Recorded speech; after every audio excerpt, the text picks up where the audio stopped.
Welcome to Critical Matters, a sound podcast covering a broad range of topics related to the practice of intensive care medicine. Sound provides comprehensive critical care programs to hospitals across the country. To learn more about our programs and career opportunities, visit www.soundphysicians.com. And now, your host, Dr. Sergio Zanotti. In today's podcast episode, we will discuss the management of acute type B aortic dissection. Our guest is Dr. Firas Mussa, a vascular surgeon and professor of vascular surgery at McGovern Medical School at UTHealth Houston. Dr. Mussa also holds a joint appointment with Imperial College in London. A renowned surgeon, investigator, and educator, his clinical interests include open and complex endovascular repair of thoracic and abdominal aortic aneurysms, type B aortic dissections, carotid stenosis, lower extremity mesenteric ischemia, among others. It is a great honor and a privilege to have him as our guest today. Firas, welcome to Critical Matters. Thank you so much, Sergio. It's a great honor to be with you today. I'd like to start with a question of perspective. Why should intensivists care about type B dissections? Yeah, I think if you asked me 5 years ago, I would have to scratch my head a little bit more. But now I'm more and more convinced that aortic dissection or aortic disease in general is a multidisciplinary team approach. And for aortic dissection in particular, or any acute aortic event, intensivist is almost as important as a surgeon. In aortic dissection in particular, half the people are treated medically, and this medical treatment is done in the ICU under the supervision and auspices of a team of an intensivist with his or her team. And that is really being aware of what the medications, what the goals of blood pressure and heart rate, and how to adjust that, and be up to date on what are the best agents to use. It's really within the realm of both surgeons and intensivists, and I would argue intensivists play a big role in making sure the patient do well. Perfect. And you talked about acute aortic disease. So a good follow-up would be maybe defining some of these acute events. Acute aortic dissection, intramural hematoma, penetrating aortic ulcer seem to be all bundled in a cluster Right. that we have to differentiate. Could you tell us a little bit more about that? Yeah, sure. So these are what you just listed are what's called acute aortic syndromes. So dissection, intramural hematoma, and penetrating aortic ulcer summed up in one. However, they're distinctly different pathologically and in how they, and even their risk factors, honestly. But for acute aortic dissection, it's as commonly known, it's a tear in the innermost layer of the aorta, which is the intima, and then the blood goes into and separate between the intima and the media, and you have what's called a true and false lumen. That is the classic description and the most common of the three. Less common, equally important, and could be argued as a pre-pathology to dissection is intramural hematoma. And that usually gives me a pause because pathologically, it's a bleeding in the vasovassorum of the media, and that leads to it's like, ecchymosis, if you will. If when you hit your skin, if you hit your arm, let's say, against a pole or something, or get hit, or you end up with a bruise and ecchymosis, and that's blood is in the subcutaneous tissue, and you can see it on the skin. Similarly here, intramural hematoma, blood is in the media and then spreads throughout the aorta and form an intramural hematoma. However, there is no distinct tear that you can see then flow into two lumens. So then they're distinctly different, and many of them disappear or go away or heal over time, just like an ecchymosis heal over time, and that time is variable. And some of them do convert to a frank aortic dissection and get treated just like an aortic dissection. So it's thankfully, it's less common, it's less headache to deal with. Same treatment strategy as aortic dissection. Distinctly different is penetrating aortic ulcer, which is atherosclerotic in nature most of the time. Patients who have smoked all their life and so on. It looks like it's like a peptic ulcer, if you will, but it's an atherosclerotic. It's an outpouching. It could be also described at some point as a saccular aneurysm. The treatment, the pathology is atherosclerosis, and then the treatment would be variable on this, depending on size, symptoms, presence of symptoms, and definitely size and depth, how far into how big into outside the lumen of the aorta, and how wide is the mouth, if you will, of that penetrating aortic ulcer. So these are three different in presentation of an acute aortic syndrome. By far is most common and most studied is acute aortic dissection. In terms of the epidemiology of acute aortic dissection, could you comment on the incidence and main risk factors? Right.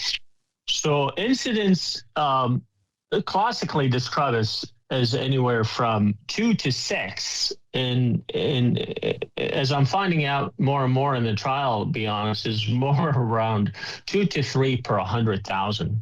Or, you can argue 3 to 4, depend on the season, per 100,000. So in a country like the United States would be with, let's say, 300 million, you'll find like 3,000 to 4,000 cases per year of acute aortic dissection, and that includes both type A and B.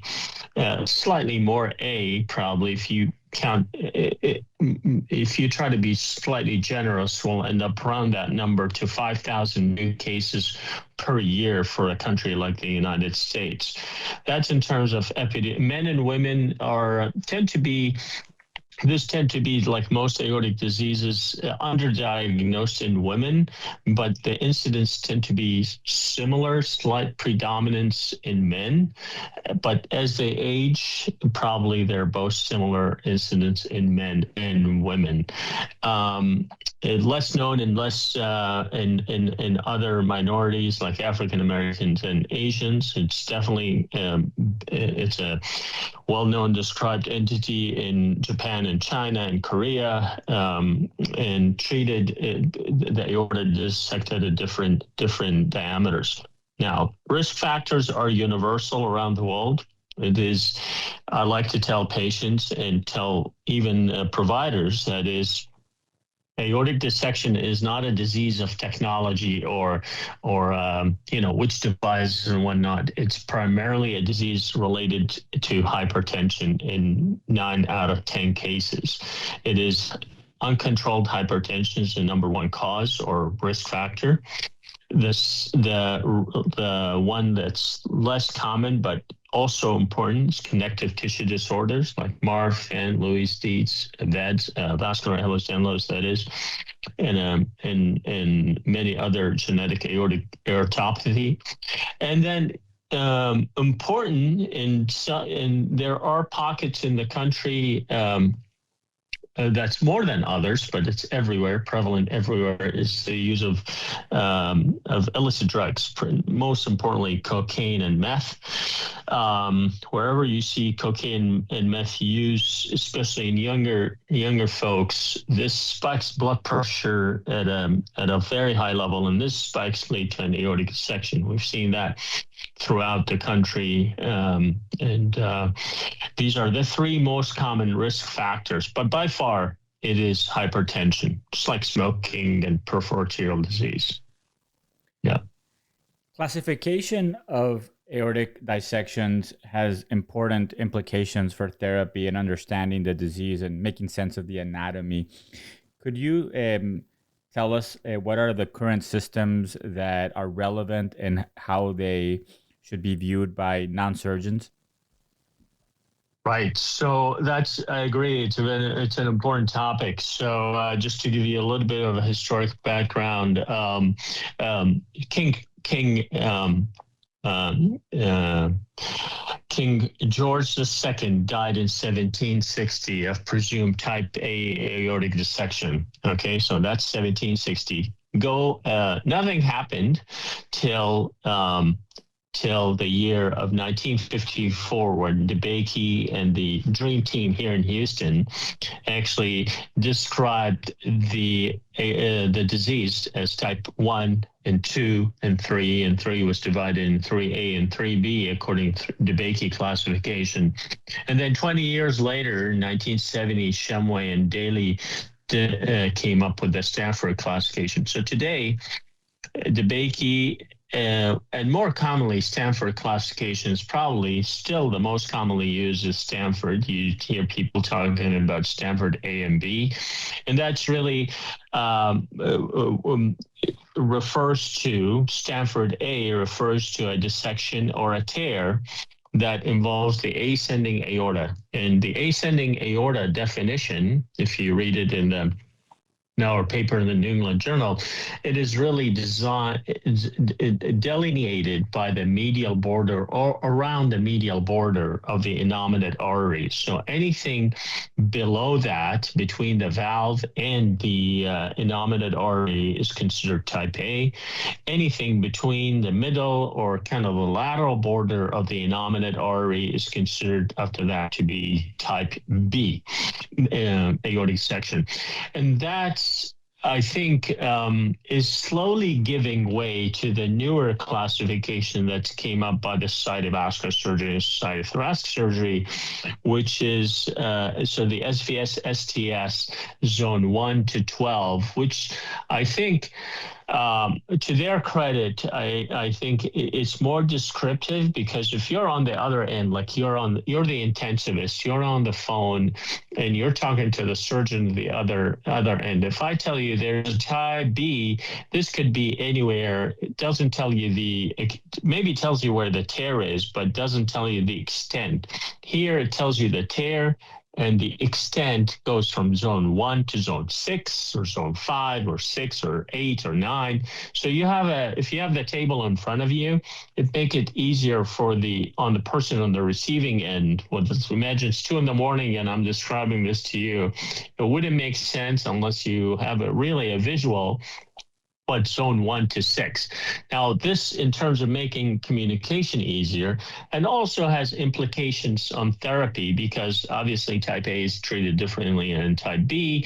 And if you have a zone 1 or zone 2, zone 1, 0, 1, 2, the treatment is different than what it is in zone 3, 4, and 5, and 6, 7 would involve 5, 6, and 7 would involve the viscera. So your kind of thought process would differ in terms of what you need in terms of stent graft or hybrid repair and so on. So these are the implications on the repair. There are new classifications that is less commonly used, especially in this country, but most part, Stanford and the new SVS-STS probably the more commonly used these days.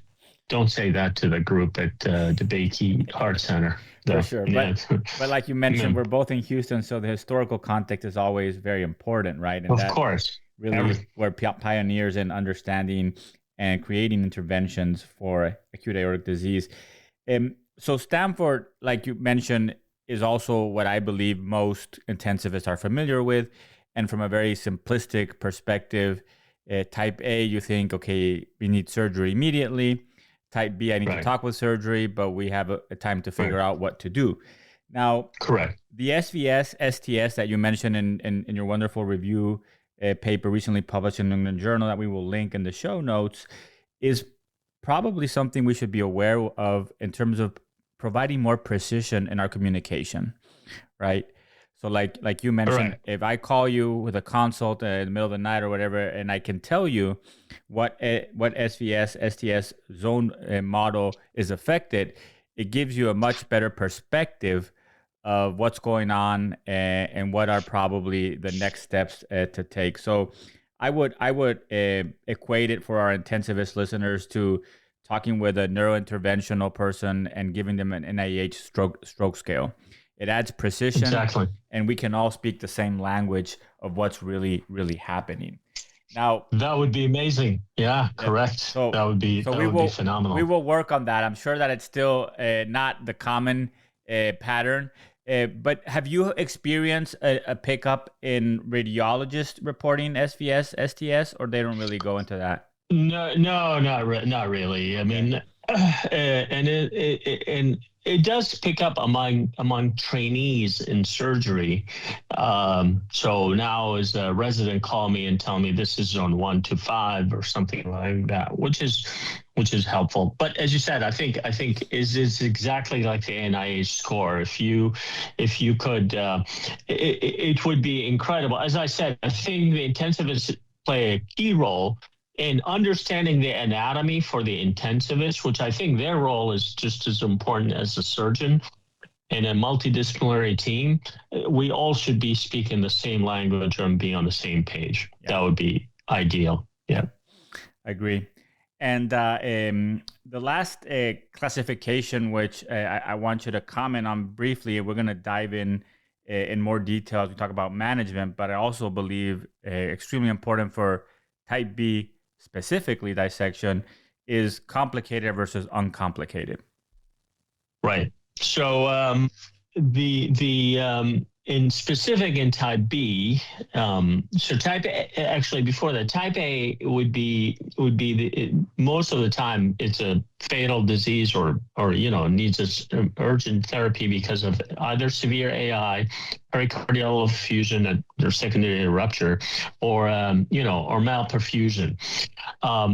Most of the time it's associated with type A or a coronary event, which is a malperfusion. In type B, luckily, most of the time it is there is none of that. There is no rupture and there is no malperfusion, and that is called uncomplicated. So, in other words, uncomplicated type B aortic dissection is any dissection without evidence of rupture or malperfusion. And malperfusion can happen to the cerebral, but more commonly into the mesenteric, so SMA, celiac, or the renals, or the leg. Okay, so the iliac goes out, one of the kidney arteries go out, or both. Celiac or the SMA, most importantly, will go out. These, in the absence of rupture or malperfusion, this would be considered uncomplicated. If they present with any of those signs of malperfusion, then it is complicated type B dissection. And this is really what the FDA defines complicated aortic dissection. This was what led to the approval of stent graft. It is that showed that stent graft work, and we'll touch base on that. Maybe what showed that stent graft work is because in the incidence of in the presence of rupture and malperfusion, stent graft will probably be life-saving. So, because it will redirect flow or patch or rupture or redirect flow and resolve malperfusion. Yeah. And again, we're emphasizing the classification and the vocabulary so that communication can be efficient and effective, right? Right. I always tell people, when you call a colleague from another specialty, if you know the right words to use, you will always get their attention, right? Yeah. So, I mean, if you call me for an aortic dissection and say, hey, Mussa, this is a type B aortic dissection zone 1 to 5, or type B aortic dissection with evidence the guy is hypotensive and blood pressure is 80/60, which is obviously in type B aortic dissection, the cause of their dissection is usually hypertension. So if they are hypotensive, that means they are in a shock, and that is really what would be a complicated type B. Similarly, hey, Mussa, this is a type B aortic dissection, came in just now, and his leg is cold and it cannot move it and has no pulse in it. So that is malperfusion. And that is really get me out of bed right away and start driving towards you. Excellent. I actually, when you mentioned that second case, I recall a case that came through the ED with a cold leg after taking cocaine, and everybody was focused on the cold leg, and it was a type B dissection. Once you do the proper workup, it's much more extensive. Yeah. Yeah. It could be missed anywhere in the world, to be honest. It's crazy. Yep. So, in terms of initial clinical management of acute type B dissection, could we start with diagnosis, clinical Right. presentation, and from your perspective, what's the gold standard for imaging? And are there any other tests Right. that we should be considering initially? I think this is a very important topic because, as we mentioned in the paper, is it get missed many times, and that led to a huge worldwide think aorta campaign in this country and Europe and everywhere, that you think of aortic dissection or an aortic event, acute aortic syndrome, when patient presents. So initially, the classic presentation of a tearing chest pain, it is real. It does happen, especially, it happens suddenly. It's not like it's been going on. So a patient comes in with really few hours, not few days history of severe chest pain. This pain will bring you in that same day. Okay.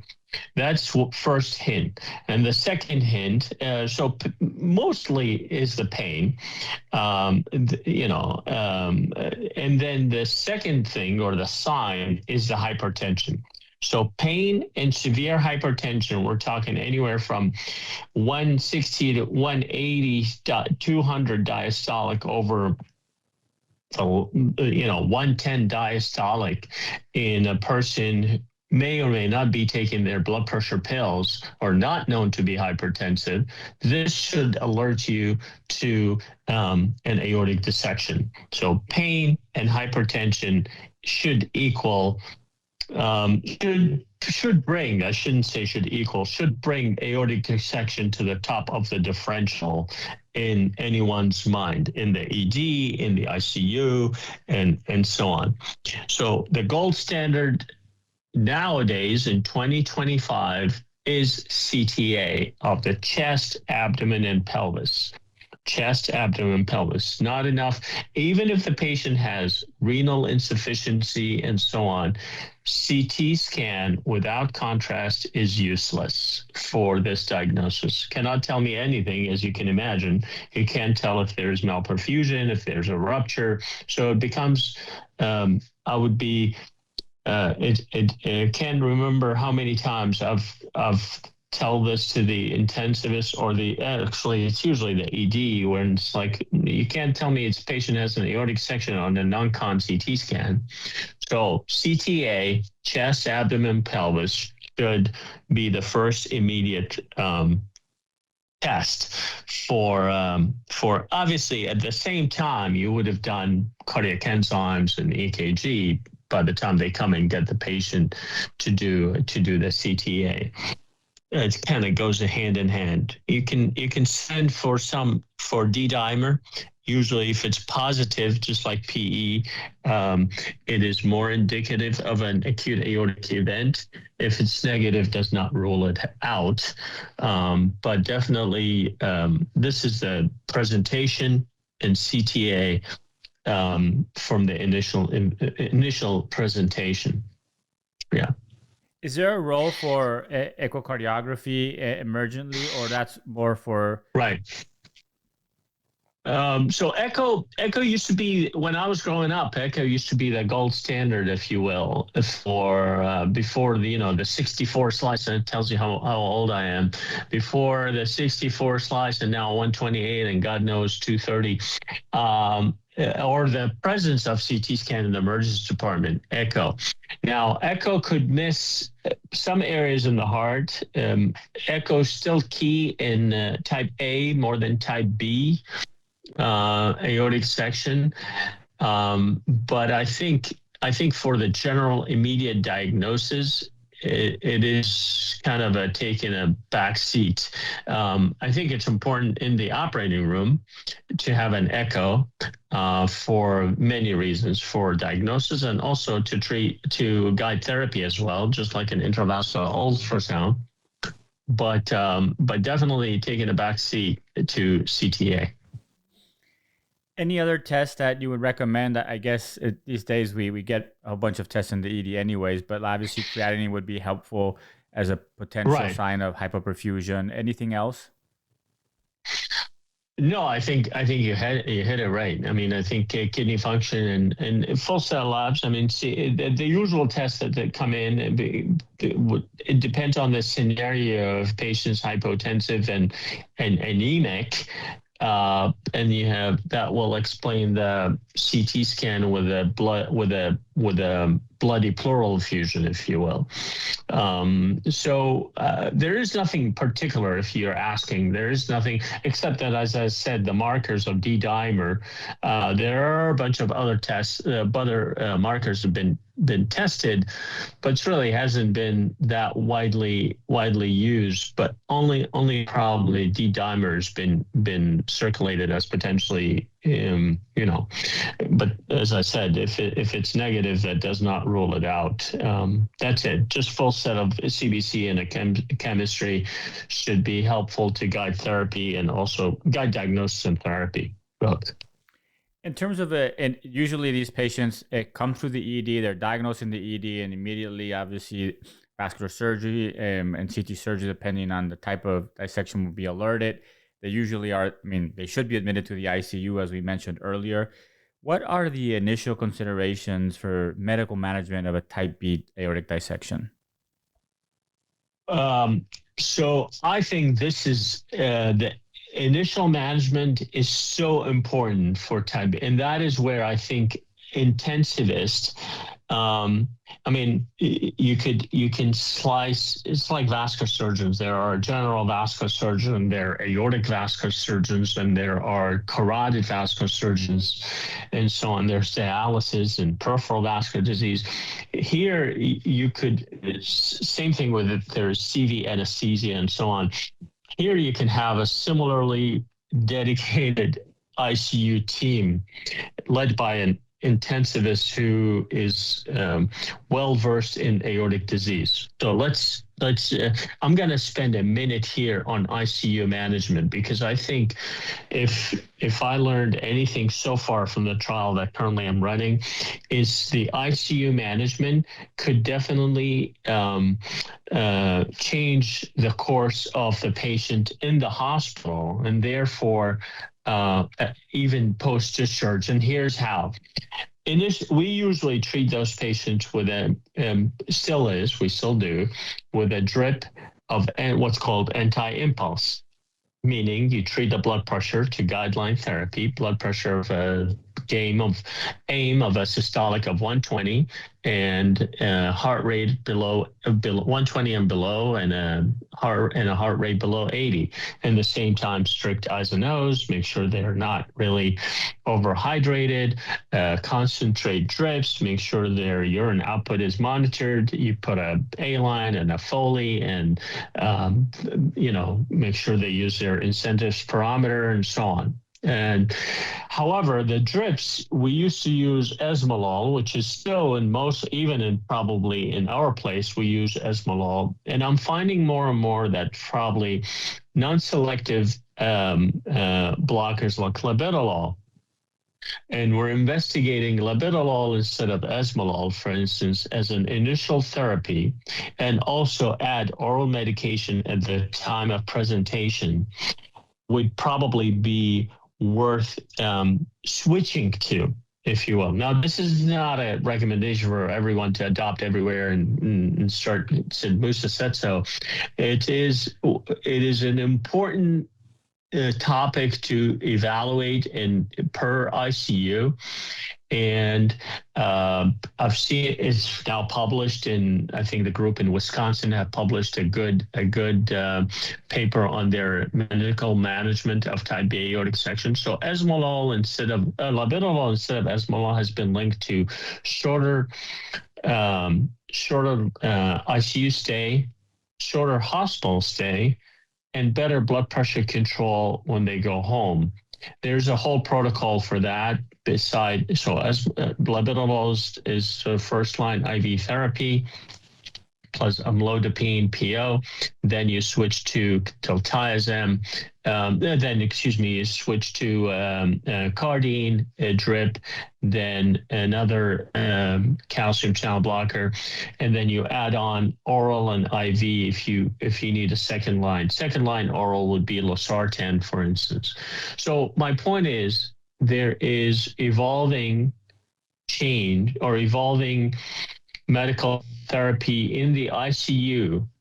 And this medical therapy in the ICU will dictate the course in the hospital. And if they did not have a complication in the hospital, they're not likely to have a complication when they go home. And that is really important. And, and that starts in the ICU initial management, if you will. Yeah. And that is what I wanted to get people to know and understand, that ICU team, like, next time you see an aortic dissection, you're not going to just wait for your vascular surgeon to tell you. You're going to have a discussion with the vascular surgeon about the evolving therapy and how you can actually improve the outcome all around. And you mentioned the cardiac impulse, right? And I think it's worth kind of emphasizing physiology. I recall reading some years ago the original animal studies in the 60s or 70s that looked at this, and many internist-based or many intensivists think about reflex tachycardia being a problem, but really what you're trying to modulate here is the wave of propagation in the aortic artery, right? So it's that impulse, that delta. That's why it's so important to not only keep the blood pressure below 120, but also normalize the heart rate, because the product of both of those determines the cardiac impulse. And I believe that, a lot of intensivists have observed what you've described, which is that Esmolol does a better job with heart rate than with blood pressure. So sometimes you need a little bit more in terms of making sure that you're hitting both of those targets, but very, very important in terms of preventing further damage. And like you said, what we do initially has tremendous implications down the road for how those patients will fare once they leave the hospital. Honestly, they have a tremendous, everything you said is 100%. And I'm glad that you stated it much better than I did. And then, but not only honestly on the down the road, I think if the patients survive the hospital course well, without a glitch, if you will, meaning patients may have, severe pain and require a stent, and stent leads to, all sorts of complication or rupture and so on. So the key initial management could prevent all that and have a kind of a smoother hospital course. And definitely down the line will be a smoother. And that's really what we're observing even in the trial that's currently ongoing. If you have a smoother course in the hospital, you're likely to be able to be monitored for a longer period of time without an issue. Perfect. What are some issues that you would encourage intensivists to monitor, and some early warning signs that perhaps your type B dissection is becoming complicated? Right. So I think intensivists, starting with the faculty and the staff and the APPs or the residents, is to have a low threshold of re-imaging. Okay, there are certain centers that re-image in 24 to 48 hours to repeat the same CT scan and make sure everything is fine. But in terms of symptoms and signs, any severe pain that is despite adequate blood pressure control, and the patient is still in severe pain despite escalating doses of narcotics, and the blood pressure is 110.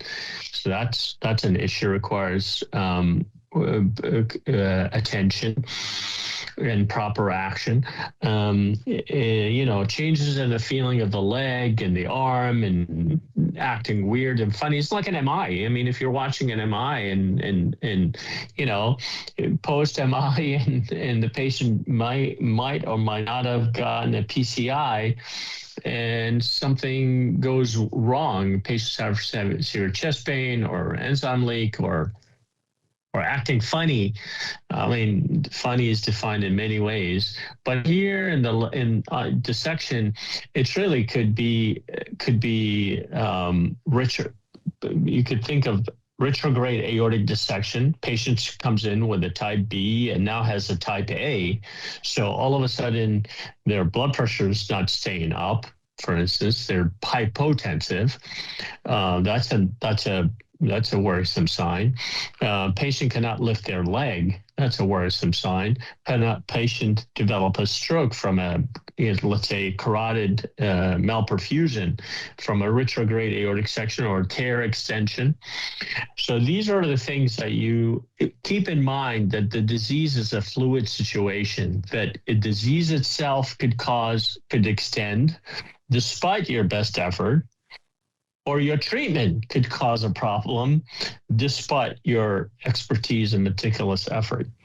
So these are the two things. The disease itself could get worse proximally or distally, or rupture, or definitely if you treat it and you put a stent graft in the patient, or repair, or has an open repair, they may not come back normal.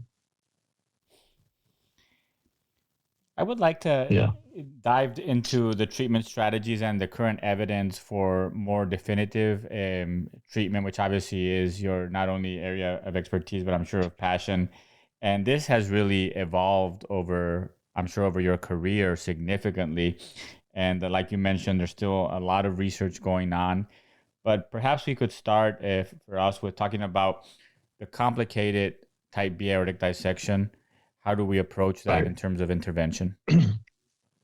So just to redefine, complicated is something that patient present with a type B tear in and around the aortic arch and down, and whether you use mostly Stanford classification, and patient has evidence of hypotension or malperfusion to the gut, severe abdominal pain, and you take a CT scan and shows that the SMA is out, or a cold leg with the iliac is out, or renal failure with the creatinine is up and the kidney is out. So these are the complicated aortic dissection, and I can say since 2000, yes, it is an area of passion, and it's incredible that throughout my career, actually, in vascular surgery, I saw that change drastically. So back in the day, patient presented with any of those that I just mentioned had almost 90% mortality, because either you treat them, and treating them, meaning take them to the operating room and do a laparotomy or do a thoracotomy, and you cut that septum, and that aorta could never be put back together because it's tissue paper. Now that by itself had that plus the disease had next to 90% mortality. And that changed since the approval of stent graft, first stent graft 2003, and then 2013. In 2003, I was a fellow here in Houston, and in 2013, I was faculty already, where 2013 stent graft were approved for aortic dissection, but obviously we've been using stent graft for aortic dissection way before that. So stent graft essentially avoided this whole open cut the septum out, because you put that meticulously in the true lumen and kind of realign the aorta, or push the septum back to where it belongs, and seal that entry tear, and the blood, all of a sudden, it's magic, if you will. All of a sudden, the blood will redirect into the true lumen, and the malperfusion get resolved. And that mortality went down from 90% to 10% in a couple of trials that were done, the stable 1, stable 2. So, which is drastically, that if you could think of a disease that kind of cut the mortality from 10% in our lifetime, not that many. So it's currently non-controversial kind of first-line therapy, gold standard, if you will, for complicated aortic dissection to get a thoracic endovascular repair or TEVAR from the start. And that is really considered, this should be considered standard of care. And it is the standard of care. And in a complicated aortic dissection like this, the TEVAR is emergent? Yeah, TEVAR should be done within, it's like a stroke. Okay. It's like an MI and STEMI and PCI. Same thing. Trauma and scoop and run. Same thing should be done right away, immediately. Time is, kidney or brain or, gut. Time is gut. I mean, you lose more gut by every hour. So it's really TEVAR should be done. And here I could argue TEVAR should be done expert hand, because putting a stent graft may be technically not that complicated, even though it's operation for a complicated aortic dissection is not easy. It takes time, effort, and all that. But really, the post-care, as I mentioned, you got to put this patient in ICU. This ICU should be really tuned in to what just transpired in the operating room. So that's really where the open communication and the knowledge of both teams or all the teams are important. Perfect. For us, so like you mentioned, the evidence supports it, the dramatic improvement in outcomes. Are there cases where you're forced to do a surgical open approach? Well, if the anatomy is unfit, with even meaning stent graft, you got to put a covered stent across some blood vessels and so on. And the limitation on that is getting less and less as technology and our skills are improving. That's not becoming an issue. There are one site in the U.S. that I know that does open repair if anatomically unsuitable, with reasonable results. I think for practical reasons, most, let's say here in Houston, there's tremendous experience in open aortic repair that spans, as you said, from decades under DeBakey and Cooley and on to today. So even in Houston, there would be hesitation to do an open repair if we can extend our TEVAR expertise in one way or the other. Definitely. Perfect. I shouldn't exclude it, but I definitely I don't see much out there in terms of open repair for thoracic aortic dissection. Okay, perfect. Type B. What about type B uncomplicated aortic dissection? Right. And maybe the caveat there is high risk uncomplicated. Right. So here you're talking about, this is really the area of my expertise, and I spent good decade of my life. Still do spend most of my waking hours thinking about it and talking about it. This is currently being tested in a randomized control trial that's funded by the government, by the NIH. It's called the Improve AD trial, where I serve as the principal investigator along with two colleagues of mine and a team from Duke and downstate, and involves 60 sites in the U.S. and Canada. So this is really an ongoing research question of what we do with patients with uncomplicated type B aortic dissection. Now, you mentioned high-risk features, and high-risk features in my mind is same as no high-risk features. These high-risk features, let's say, there's a list in 2020, a group of vascular surgeons came up with a list based on a very thin amount of data that said, in the presence of those, let's say a size of 40 millimeter, or an aortic tear that is of 10 centimeter, or malperfusion only, imaging only malperfusion, a few features that are based on a single study here and there, they said, okay, we put a stent graft in those. It wasn't really well thought out at the time, and still isn't. And most recently, the European Society of Vascular Surgery repealed all those in favor of being randomized in a trial.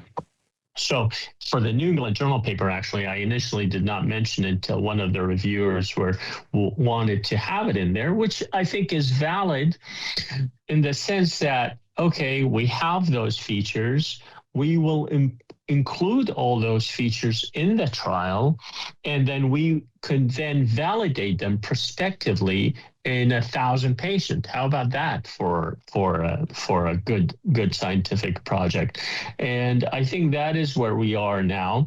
Uncomplicated type B aortic dissection, they're not all equal. I give you that, but they're how shall I say, the best treatment forward. If I show up today in your hospital, okay, and in the emergency department with uncomplicated type B aortic section and say aortic diameter of 40, I'm going to ask your vascular surgeon, who I know very well and I have a tremendous amount of respect for, is to randomize me. So that's essentially how it tells you how much I do not know what is the best treatment. And the randomization is simple. You either get upfront stent graft, which like many are suggesting, meaning you show up, you get a stent graft based on the presence of high-risk features or not, or you get placed in the ICU and get treated the way that you usually treat the type B aortic section, treat them with blood pressure medications and pills, transition to pills, and then you go home and you follow them for the rest of their lives. Which is better? I don't know, but it's definitely currently is a debate. Your intensivists ought to know there is a debate on that, and the question has not settled, and your team ought to be part of that investigative team that want to know the answer to. Perfect. To that question. So true equipoise, and we're trying to figure out, and that's the focus of and you're part of it. You're part of it. Honestly, you're intensive. That's why I stressed the fact that ICU management will make the trial go smoothly, because if your ICU management, the blood pressure is 180 every 6 hours in a day, then most likely this patient is going to have an extension of the dissection and end up with a stent graft. So clearly, the ICU team play a big role in making sure the patient do well. And getting a stent graft in the hospital is not the worst of things, obviously, but it's not necessarily the best of things. Yeah. There's been other areas of uncertainty historically that refer to special populations. Could you comment on the genetically triggered thoracic aortic disease? You mentioned it initially as part of the epidemiology, Marfan's, Ehlers-Danlos, and others. And the second population I wanted to have your opinion on was pregnancy. Right. So I'll start with the genetically triggered aortopathy. So they are currently, if you look up the Marfan Society website, stent graft in the elective setting is considered to be not malpractice, but it's contraindicated. So meaning patients with any of the known genetic disorder, that's like a list of 20 or 30, 20 known. The most notable is FBN1 mutation or Marfan, and then obviously Louis Dietz, and there was and then vascular Ehlers-Danlos and so on. These are, if they present with an emergency today, if it's a known or unknown diagnosis of a patient with Marfan, and again, being in Houston, you're blessed with the fact that we have the world's largest registry of Marfan syndrome at the Met Center. Then if they present with an emergency, they get treated just like anyone else to save their life. But here's considered to be a bridge. So you seal the entry tear, you stop the malperfusion, you stop the rupture, and patient survives. survive even till discharge, but you bring them back to repair or take the stent graft out and repair that segment of the aorta on the elective setting. That is what's considered to be the standard therapy for patient with connective tissue disorder in the acute setting. In the chronic setting, these patients are not usually not necessarily treated with stent graft to treat their aneurysms. Special caveat exists. I don't want to delve into it. It becomes a little technical, but I mean, in acute setting, definitely stent graft are life-saving, and you bring them back at a later date to take the stent graft out and repair that aorta. Now, that's any of the known genetic disorder. You save their life initially, and the same thing could be said by pregnant women. You save the life you're obviously there to save the life of the patient, that is the pregnant lady, and if you can save the life of the fetus as well, depends on the time of presentation. When is the time presentation, and that could be done with endovascular means. There is no limitation. For pregnancy, it's the end of the first trimester, beginning of the second trimester, where the baby is most influenced by radiation. But if you're doing this for an acute rupture, you are there to save the life of the woman, of the pregnant mother.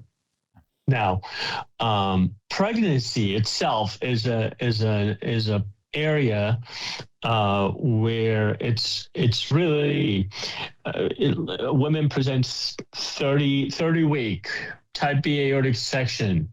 What do you do here? 37 is easy, but 30-week, 28-week pregnant, and now has a type B aortic dissection.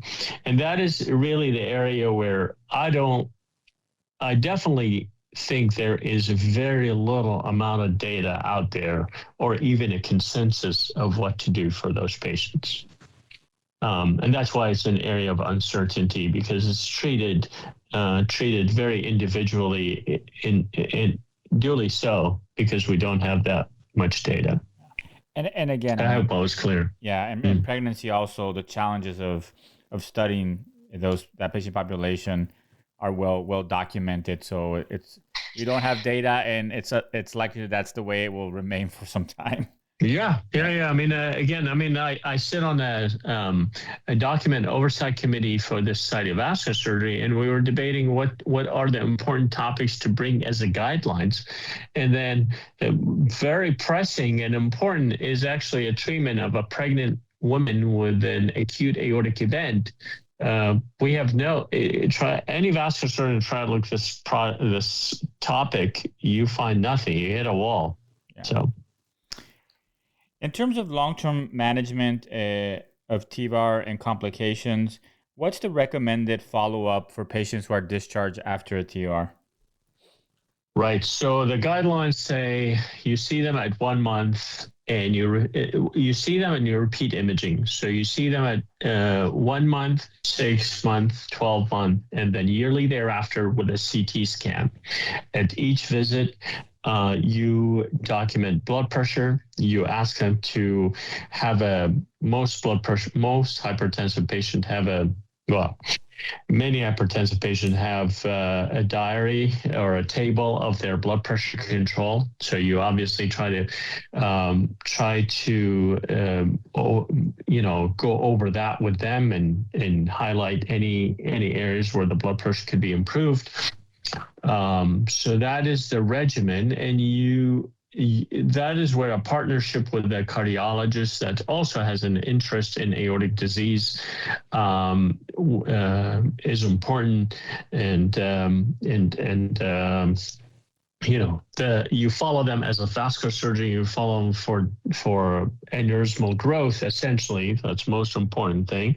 And when they reach threshold, given over a period of time of repair, you then take them for a repair of their aortic aneurysm.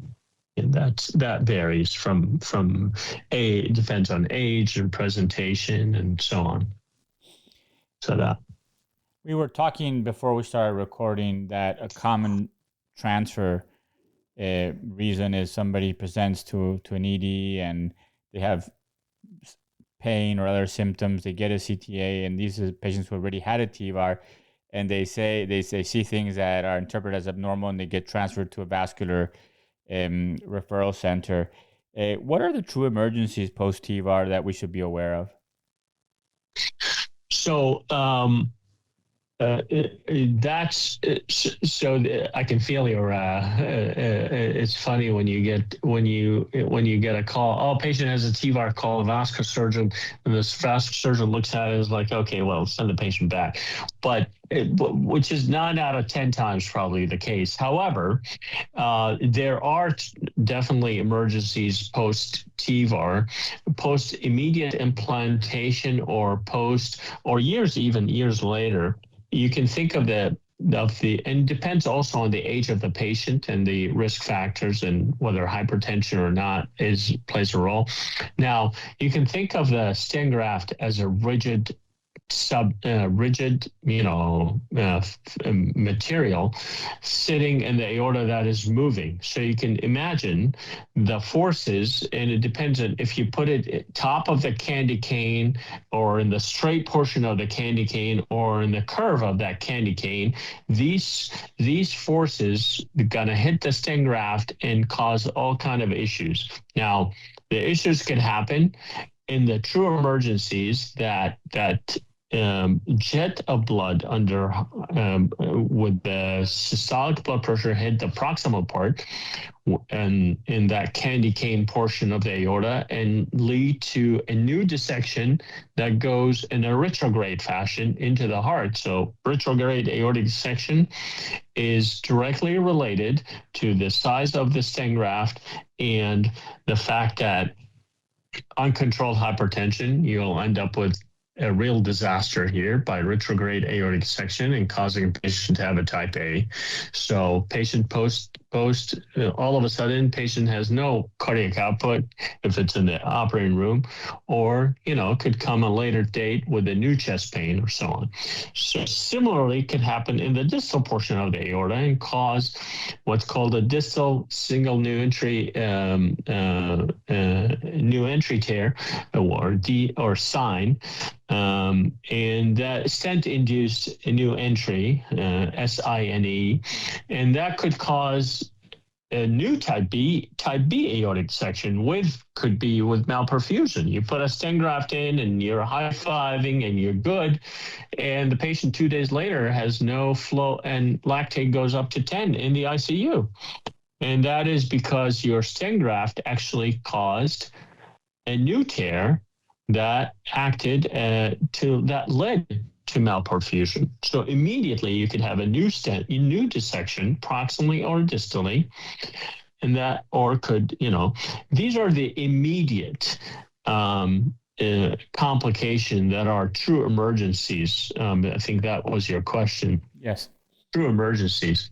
Over a long period of time, stent graft could migrate, the aorta could dilate and still have an aneurysm, but these are more chronic elective repairs that could be addressed on follow-up. But true emergencies really could happen in the ICU.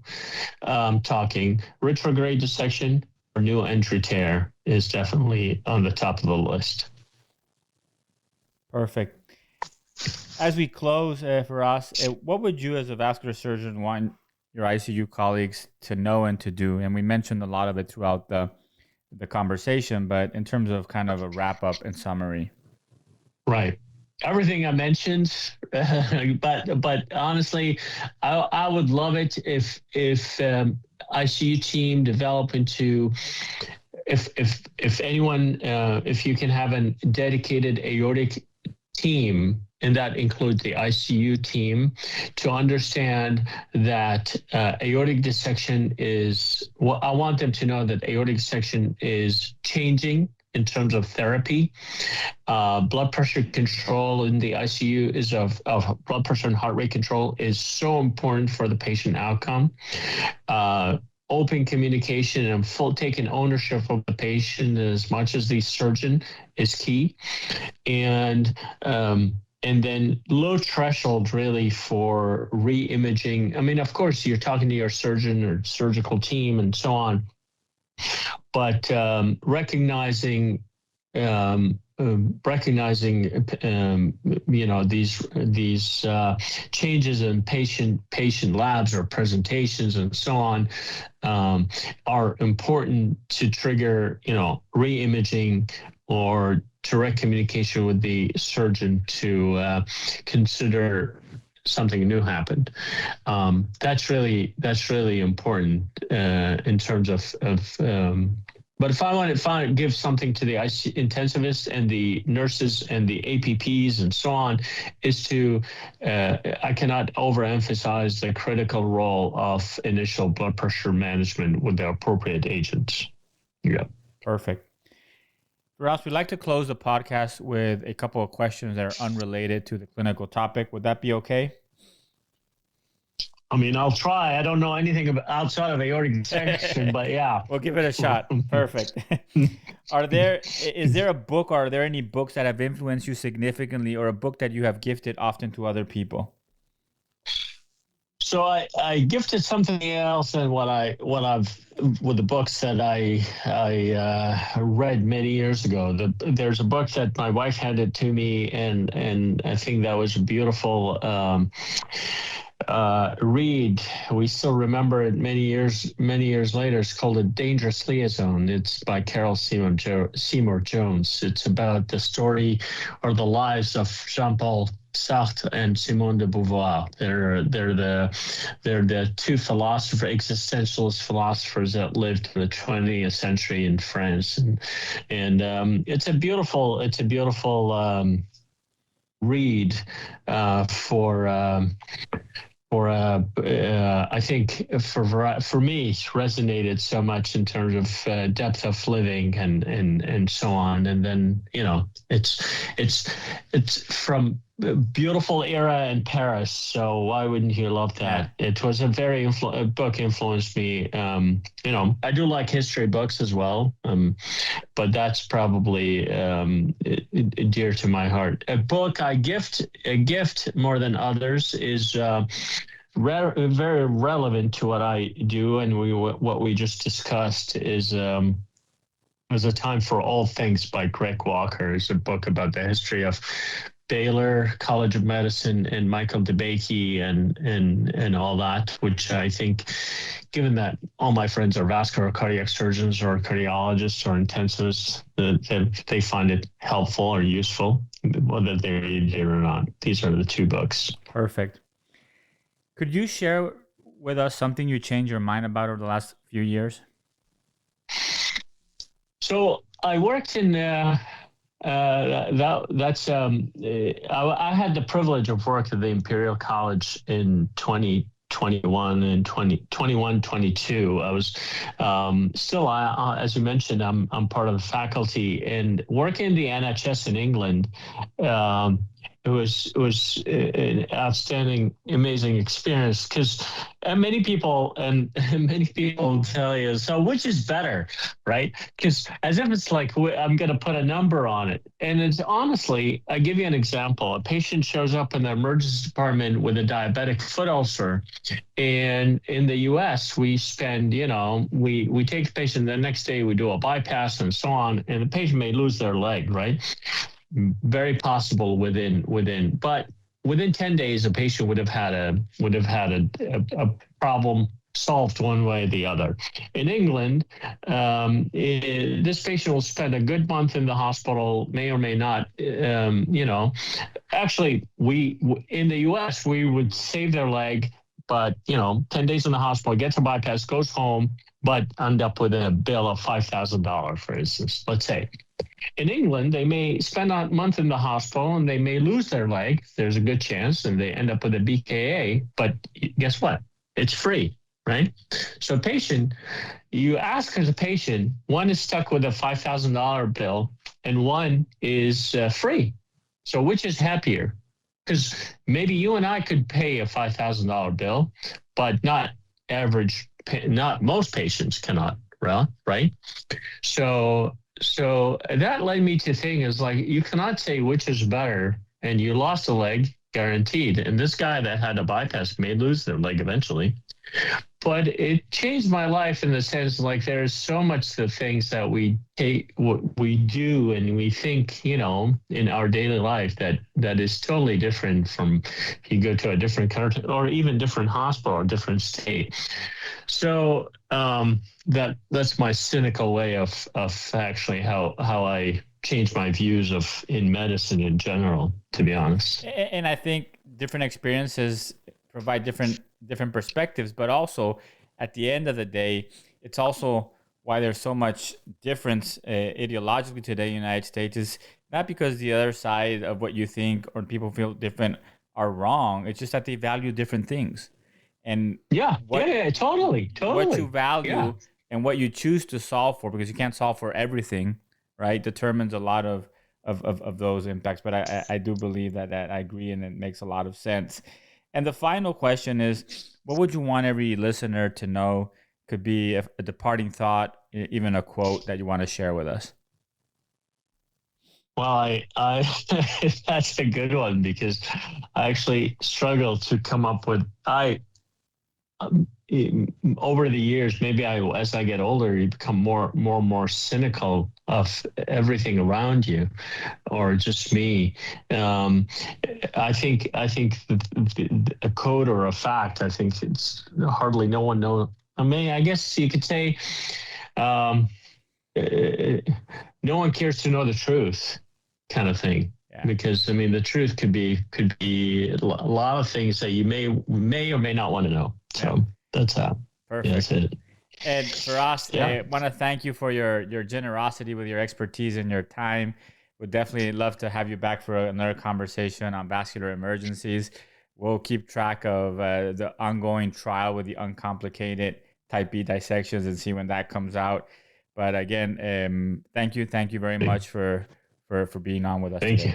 Thank you, Sergio. It's a great honor. Thank you. It's a great day. Thank you. Thank you for listening to Critical Matters, a sound podcast. Make sure to subscribe to Critical Matters on Apple or Google Podcasts and share with your network. Sound's transforming the way critical care is provided in hospitals across the country. To learn more, visit www.soundphysicians.com.